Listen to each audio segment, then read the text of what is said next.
श्री सत्यनारायण व्रत कथा सुनने से भगवान प्रसन्न हो जाते हैं। ये श्रद्धा पूर्वक श्रवण करें, क्योंकि हर समय हर जगह भगवान सत्यनारायण जी का कथा होता रहता है और विशेष रूप से इस कथा को लोग श्रवण करते हैं। श्री व्यास जी ने कहा, एक समय नैनीसारण तीर्थ में शौनक आदि सभी ऋषियों तथा मुनियों ने पुराण शास्त्रों के वेता श्री सूत जी महाराज से पूछा। ऋषि ने कहा, हे भगवान, किस व्रत अथवा तपस्या से मनोवांछित फल प्राप्त होता है, उसे हम सब सुनना चाहते हैं, आप कहें। श्री सूत जी कहे, इसी प्रकार देवर्षि नारद जी के द्वारा भी पूछे जाने पर भगवान कमलापति ने उसे जैसा कहा था उसे कह रहा हूँ, आप लोग सावधान होकर सुने। एक समय योगी नारद जी लोगों की कल्याण की कामना से विभिन्न लोकों में भ्रमण करते हुए मृत्युलोक में आए और यहाँ उन्होंने अपने कर्म फल के अनुसार नाना योनियों में उत्पन्न सभी प्राणियों को अनेक प्रकार के क्लेश दुख भोगते हुए देखा। तब किस उपाय से उनके दुख का सुनिश्चित रूप से नाश हो सकता है, ऐसा मन में विचार करके वे विष्णु लोक चले गए। वहां चार भुजा वाले और शंख चक्र गदा पद और वर्णमाला से शोभित भगवान नारायण का दर्शन कर उन देवाधिदेव की स्तुति करने लगे। नारद जी बोले, हे वाणी और मन से परे, अनंत शक्ति वाले और मध्य अंत से रहित, निर्गुण और सकल कल्याण गुणों से संपन्न, अस्थावर, कारणभूत तथा भक्तों को पीड़ा नष्ट करने वाले परमात्मा, आपको नमस्कार करता हूँ। स्तुति सुनने के अंतर्गत भगवान श्री विष्णु जी ने नारद से कहा। श्री भगवान ने कहा, हे नारद, आप किस प्रयोजन से यहाँ आए हैं, आपके मन में क्या है, कहिए, वह सब कुछ मैं आपको बताऊंगा। नारद जी बोले, भगवान, मृत्युलोक में अपने पाप कर्मों के द्वारा विभिन्न योनियों में उत्पन्न सभी लोग बहुत प्रकार से क्लेश से दुखी हो रहे हैं। हे नाथ, किस लघु उपाय से उनके कष्ट का निवारण हो सकता है? आपकी मेरे ऊपर कृपा हो तो वह सब मैं सुनना चाहता हूँ, उसे सुनावे।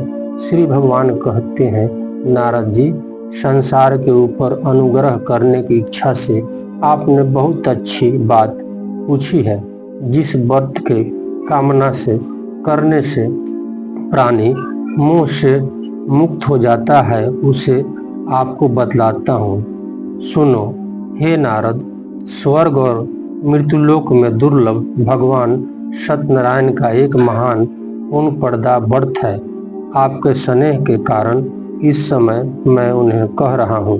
अच्छी प्रकार विधि विधान से भगवान सत्यनारायण का व्रत करके मनुष्य शीघ्र ही सुख प्राप्त कर परलोक में मोक्ष प्राप्त कर सकता है। भगवान की ऐसी वाणी सुनकर नारद जी ने कहा। नारद जी बोले, प्रभु, इस व्रत को करने का फल क्या है, इसका विधान क्या है, इस व्रत को किसने किया और कब इसे करना चाहिए, यह सब विस्तार पूर्वक कहिए। श्री भगवान ने कहा, यह सत्यनारायण व्रत दुख शोक आदि का शमन करने वाला, धन धान की वृद्धि करने वाला, सौभाग्य और संतान देने वाला तथा विजय प्राप्त करने वाला है। जिस किसी भी दिन भक्ति और श्रद्धा से होकर मनुष्य ब्राह्मणों और बंधु बांधवों के साथ घर में तत्पर होकर सायंकाल भगवान सत्यनारायण की पूजा करे, नैवेद्य के रूप में उत्तम कोटि के भोजन पदार्थों को सवाया मात्रा में भक्ति पूर्वक अर्पित करना चाहिए। केले का फल, घी, दूध, गेहूं का चूर्ण अथवा गेहूं के चूर्ण के अभाव में साठी चावल का चूर्ण, शक्कर या गुड़, यह सब भक्ष्य सामग्री सवाया मात्रा में एकत्र कर निवेदित करना चाहिए। बंधु बांधवों के साथ श्री सत्यनारायण भगवान की कथा सुनकर ब्राह्मणों को दक्षिणा देना चाहिए। तदंतर बंधु बांधवों के साथ ब्राह्मणों को भोजन कराना चाहिए। भक्ति पूर्वक प्रसाद ग्रहण करके नित्य गीत आदि का आयोजन करना चाहिए। तदंतर भगवान सत्यनारायण का स्मरण करते हुए अपने घर को जाना चाहिए। ऐसा करने से मनुष्य की अभिलाषा अवश्य ही पूर्ण होती है। विशेष रूप से कलयुग में पृथ्वी लोक में यह सबसे छोटा सा उपाय है। श्री सूत जी बोले, हे द्विज, अब मैं पुनः पूर्व काल में जिसने इस सत्यनारायण व्रत को किया था उसे भाली भांति विस्तार पूर्वक कहूँ। रमणीक काशी नामक नगर में कोई अत्यंत निर्धन ब्राह्मण रहता था। भूख और प्यास से व्याकुल होकर वह प्रतिदिन पृथ्वी पर भटकता रहता था। ब्राह्मण प्रिय भगवान ने उस ब्राह्मण की दुखी ब्राह्मणों को देखकर वृद्ध ब्राह्मण का रूप धारण करके उसे द्विज से आदर पूर्वक पूछा, हे विप्र, प्रतिदिन अत्यंत दुखी होकर तुम किस लिए पृथ्वी पर भ्रमण करते हो? हे द्विज श्रेष्ठ, यह सब बताओ, मैं सुनना चाहता हूँ। ब्राह्मण बोला, प्रभु, मैं अत्यंत दरिद्र ब्राह्मण हूँ और भिक्षा के लिए ही पृथ्वी पर घूमता रहता हूँ। यदि मेरी इस दरिद्रता को दूर करने का आप कुछ उपाय जानते हो तो कृपा पूर्वक बतलाइए। वृद्ध ब्राह्मण ने कहा, हे ब्राह्मण देव, सत्यनारायण भगवान विष्णु अभीष्ट फल को देने वाले हैं। हे विप्र, तुम उनका उत्तम व्रत एवं पूजन करो, जिससे करने से मनुष्य सभी दुखों से मुक्त हो जाता है और व्रत के विधान को भी ब्राह्मण से यत्न पूर्वक कहकर वृद्ध ब्राह्मण रूपधारी भगवान सत्यनारायण वहीं पर अंतर्ध्यान हो गए। वृद्ध ब्राह्मणों ने जैसा कहा था वह व्रत को अच्छी प्रकार से वैसे ही करूंगा, यह सोचते हुए उस ब्राह्मण को रात में नींद नहीं आई। तदंतर प्रातः काल उठकर सत्यनारायण का व्रत करूंगा ऐसा संकल्प करके वह ब्राह्मण भिक्षा के लिए चल पड़ा। उस दिन ही ब्राह्मण को भिक्षा में बहुत सा धन प्राप्त हुआ। उसी धन से उसने बंधु बांधवों के साथ भगवान सत्यनारायण का व्रत किया। इस व्रत के प्रभाव से वह श्रेष्ठ ब्राह्मण सभी दुखों से मुक्त होकर समस्त संपत्ति से संपन्न हो गया। उस दिन से लेकर प्रत्येक महीने में उसने यह व्रत किया। इस प्रकार भगवान सत्यनारायण के इस व्रत को करके वह श्रेष्ठ ब्राह्मण सभी पापों से मुक्त हो गया और उसने दुर्लभ मोक्ष पद को प्राप्त किया। हे विप्र, पृथ्वी पर जब भी कोई मनुष्य श्री सत्यनारायण भगवान का व्रत करेगा उसी समय उसके समस्त दुख नष्ट हो जाएंगे। हे ब्राह्मणों, इस प्रकार भगवान सत्यनारायण ने महात्मा नारद जी से जो कुछ कहा मैंने वह सब आप लोगों से कह दिया। आगे अब और क्या हुआ? ऋषियों ने कहा, हे मुनि, इस पृथ्वी पर उस ब्राह्मण से सुने हुए इस व्रत को किसने किया, हम वह सब सुनना चाहते हैं। उस व्रत पर हमारी श्रद्धा हो रही है। श्री सूत जी बोले, मुनियों, पृथ्वी पर जिसने यह व्रत किया उसे आप लोग सुने। एक बार वह द्विज श्रेष्ठ अपनी धन संपत्ति के अनुसार बंधु बांधवों तथा परिवारजनों के साथ व्रत करने के लिए उद्युक्त हुआ। इसी बीच एक लकहारा वहां आया और लकड़ी बाहर रखकर उस ब्राह्मण के घर गया। प्यास से व्याकुल वह उस ब्राह्मण को व्रत करता हुआ देखा। प्रणाम करके उसने बोला, प्रभु, आप यह क्या कर रहे हैं? इसके करने से किस फल की प्राप्ति होती है? विस्तार पूर्वक मुझे कहिए। विप्र ने कहा, यह सत्यनारायण का व्रत है जो सभी मनोरथ का प्रदान करने वाला है। इसके प्रभाव से मुझे यह सब महान धान आदि प्राप्त हुआ है। जल पीकर तथा प्रसाद ग्रहण करके वह नगर चला गया। सत्यनारायण देव के लिए मन में ऐसा सोचने लगा कि आज लकड़ी बेचने से जो धन प्राप्त होगा उसी से धन से भगवान सत्यनारायण का श्रेष्ठ व्रत करूंगा। इस प्रकार मन में चिंतन करता हुआ लकड़ी को मस्तक पर रखकर उस सुंदर नगर में गया जहाँ धन संपन्न लोग रहते थे। उस दिन उसने लकड़ी का दुगना मूल्य प्राप्त किया।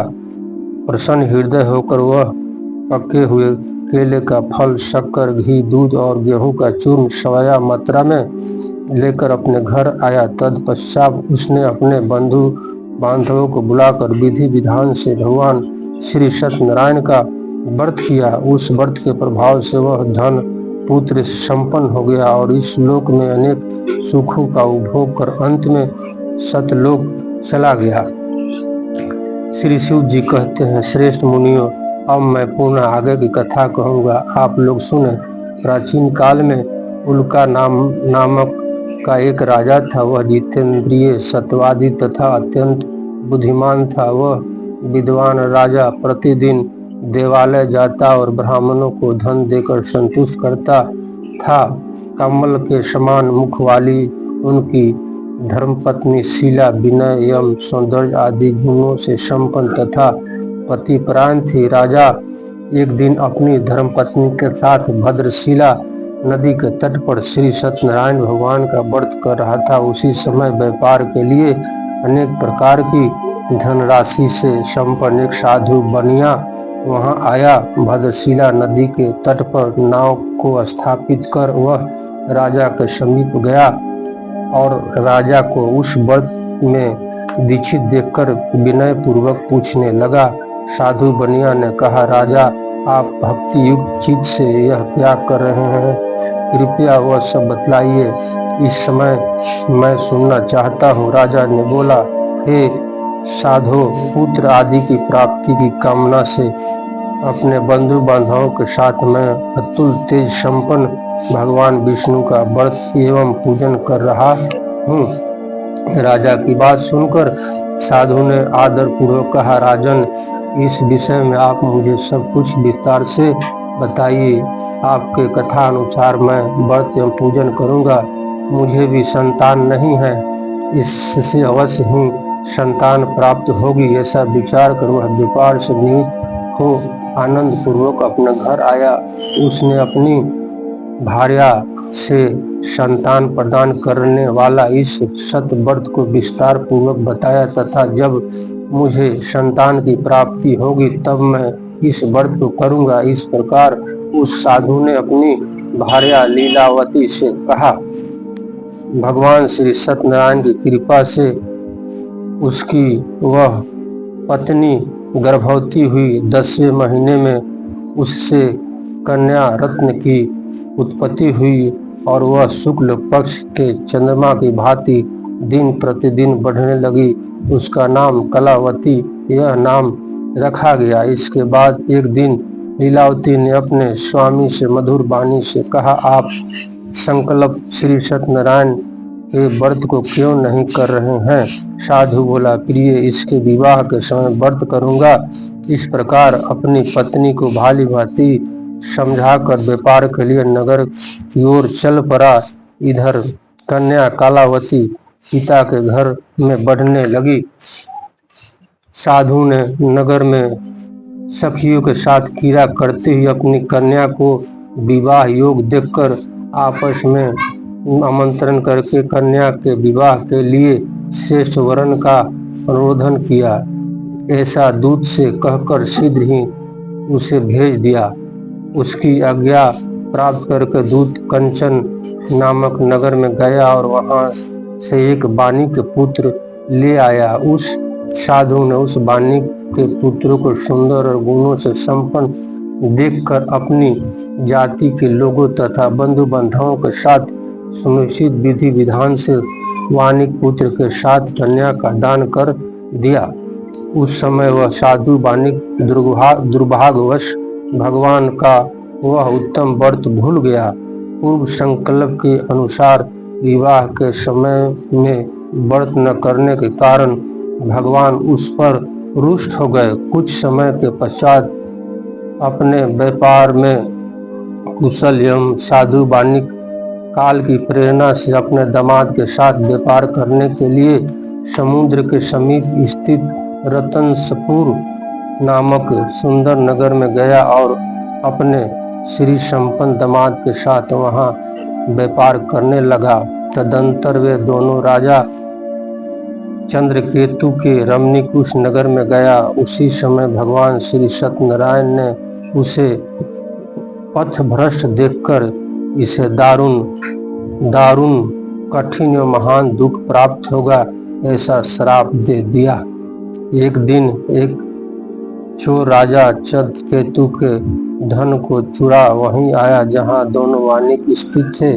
वह अपने पीछे दौड़ते हुए दूतों को देखकर भयभीत चित्त से धन वहीं छोड़कर शीघ्र ही छिप गया। इसके बाद राजा के दूत वहां आया जहां वह साधु वानिक था।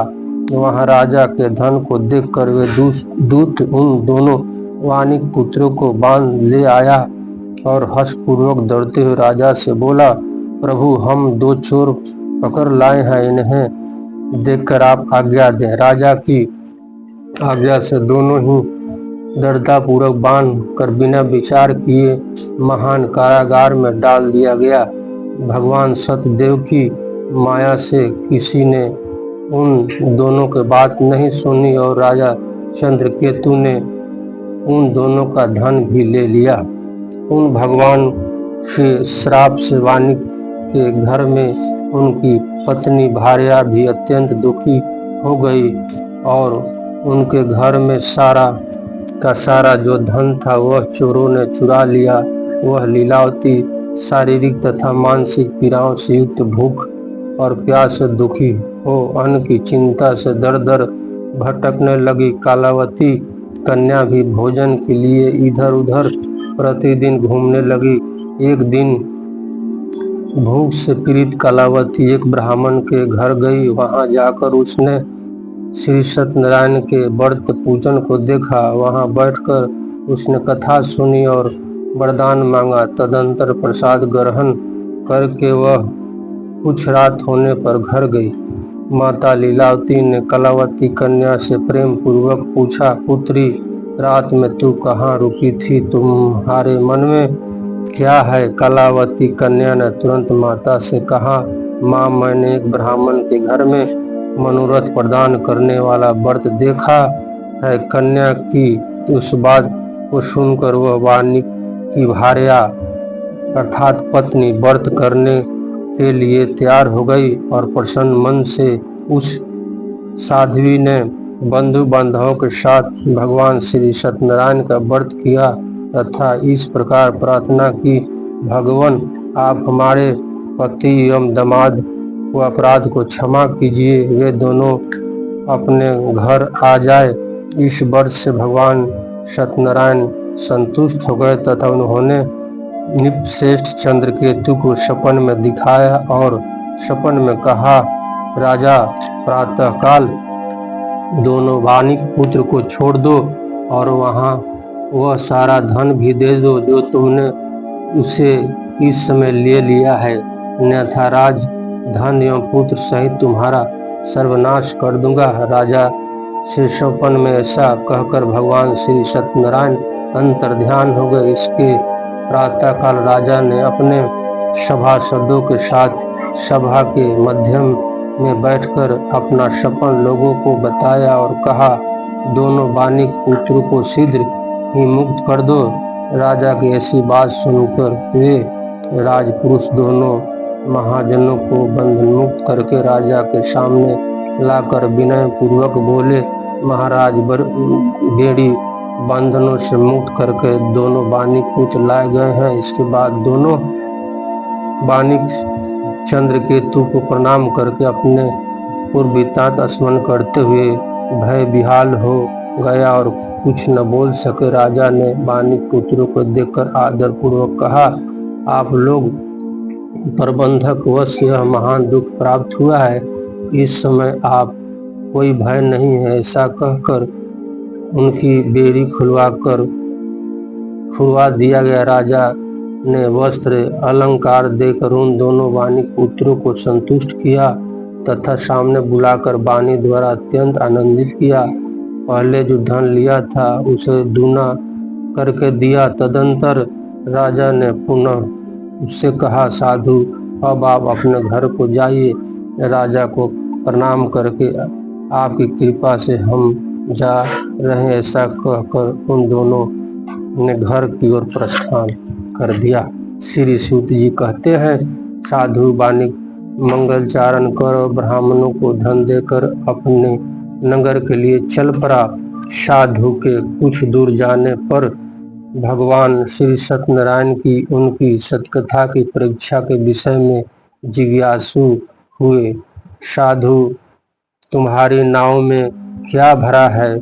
तब धन के मद में चूर दोनों बानिक ने हंसते हुए कहा, दंडित क्यों पूछते हो? क्या कुछ द्रव्य लेने की इच्छा है?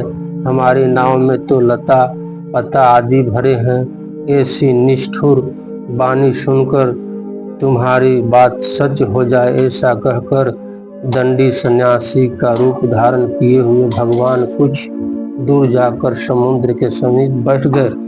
दंडी के चले जाने पर नित्य क्रिया करने के पश्चात उतराई हुई जल से ऊपर की ओर उठी हुई नाव को देखकर साधु बानिक अत्यंत आश्चर्य में पड़ गए और नाव में लता और पता आदि को देखकर मूर्छित हो पृथ्वी पर गिर पड़े। सचेत होने पर बानिक पुत्र चिंतित हो गए तथा उनके दामाद ने इस प्रकार कहा, आप शोक क्यों करते हैं? दंडी ने श्राप दिया है। इस स्थिति में वे ही चाहे तो सब कुछ कर सकते हैं, इस संयम नहीं, अतः उन्हीं की शरण में हम चले, वही मन की इच्छा पूर्ण होगी। दामाद की बात सुनकर वह साधु बानिक उसने पास गया और दंडी को देखकर उसे भक्ति पूर्वक उसे प्रणाम किया तथा आदर पूर्वक कहने लगा, आपके सम्मुख मैंने जो कुछ कहा असत अपराध किया, आप मेरे उस अपराध को क्षमा करें। ऐसा कहकर बारंबार प्रणाम करके वह महान शोक से व्याकुल हो गया। दंडी ने उसे रोता हुआ देखकर कहा, रे मूर्ख, रो मत, मेरी बात सुनो। मेरी पूजा से उदासीन होने के कारण तथा मेरी आज्ञा से ही तुमने बार बार दुख प्राप्त किया है। भगवान की ऐसी वाणी सुनकर वह उनकी स्तुति करने लगा। साधु बानिक ने कहा, हे प्रभु, आप आश्चर्य की बात है कि आपकी माया से मोहित होने के कारण ब्रह्मा और देवता भी आपके गुण और रूप को यथा रूप से नहीं जान पाते। फिर मैं मूर्ख आपकी माया से मोहित होने के कारण कैसे जान सकता हूँ? आप प्रसन्न हो, मैं अपनी धन संपत्ति के अनुसार आपकी पूजा करूँगा। मैं आपकी शरण में आया हूँ। मेरा जो नौका में स्थित पूर्ण धन था उसकी तथा मेरी रक्षा करे। उस वाणी की भक्ति पूर्वक वाणी सुनकर भगवान जनार्दन संतुष्ट हो गए। भगवान श्री हरि उसे अभीष्ट वर प्राप्त करके वहीं अंतर्ध्यान हो गए। इसके बाद वह साधु अपनी नौका में चढ़ा और उसे धन से परिपूर्ण देखकर भगवान सत्यदेव की कृपा से हमारा मनोरथ सफल हो गया, ऐसा कहकर स्वजनों के साथ उसने भगवान की विधि पूर्वक पूजा की। भगवान श्री सत्यनारायण की कृपा से वह आनंद से परिपूर्ण हो गया और नाव को यत्न पूर्वक संभालकर अपने देश के लिए प्रस्थान किया। साधु बानिक ने अपने दामाद से कहा, वह देखो, मेरी रत्नापुरी नगर दिखाई दे रहा है। इसके बाद उसने अपने धन के रक्षक दूत को अपने आगमन का समाचार देने के लिए अपनी नगरी में भेजा। तत्पश्चात उस दूत ने नगर में जाकर साधु की भार्या को देखकर हाथ जोड़कर प्रणाम किया तथा उसके लिए अभीष्ट बात कही। सेठ जी अपने दामाद तथा बंधु वर्ग के साथ बहुत सारे धन से संपन्न होकर नगर के लिए पधार रहे हैं। दूतों के मुख से यह बात सुनकर वह महान आनंद से विकल हो गई और उसी साध्वी ने श्री सत्यनारायण की पूजा करके अपनी पुत्री से कहा, मैं साधु बानी के दर्शन के लिए जा रहा हूँ। तुम शीघ्र ही। माता का ऐसा वचन सुनकर व्रत को समाप्त करके प्रसाद का परित्याग कर वह कलावती भी अपनी पति का दर्शन करने के लिए चल पड़ी। इससे भगवान सत्यनारायण रुष्ट हो गए और उन्होंने अपने पति को तथा नौका को धन के साथ हरण करके जल में डुबा दिया। इसके बाद कालावती कन्या अपने पति को न देखकर महान शोक से रुदन करती हुई पृथ्वी पर गिर पड़ी। नाव का अदृश्य तथा कन्या का अत्यंत दुखित देखकर भयभीत मन में साधु बानिक ने सोचा, यह क्या आश्चर्य हो गया। नाव का संचालन करने वाला भी सभी चिंतित हुए। तदंतर वह लीलावती भी कन्या को देखकर विकल हो गई। अत्यंत दुख से विलाप करती हुई अपने पति से इस प्रकार बोली, अभी अभी नौका के साथ दामाद कैसे अलक्षित हो गए। न जाने किस देवता की उपेक्षा से यह नौका हरण कर ली गई। श्री सत्यनारायण का महात्म्य कौन जान सकता है। ऐसा कहकर वह स्वजनों के साथ विलाप करने लगी और कलावती कन्या को गोद में लेकर रोने लगी। कालावती कन्या भी अपने पति को नष्ट हो जाने पर दुखी हो गई और पति की पादुका का लेकर उनका अनुगमन करने के लिए उसने नाव मन में निश्चित किया। कन्या के इस प्रकार के आचरण को देखकर भार्या सहित वह धर्मज्ञ साधु बानी के अत्यंत शोक संताप हो गया और सोचने लगा, यह तो भगवान सत्यनारायण ने यह दामादों के साथ धान से भरी इस नौका का अपहरण किया है, अथवा हम सभी भगवान सतदेव की माया से मोहित हो रहे हैं। अपनी धन शक्ति के अनुसार मैं भगवान श्री सत्यनारायण की पूजा करूंगा।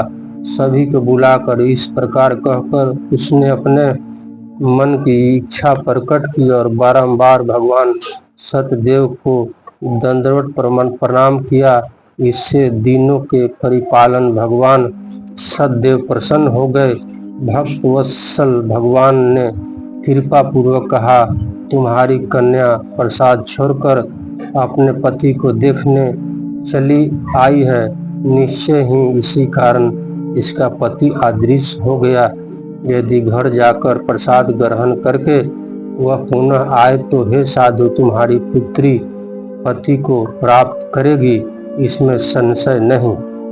कन्या कालावती भी आकाशवाणी से ऐसी वाणी सुनकर शीघ्र ही घर गई और उसने प्रसाद ग्रहण किया।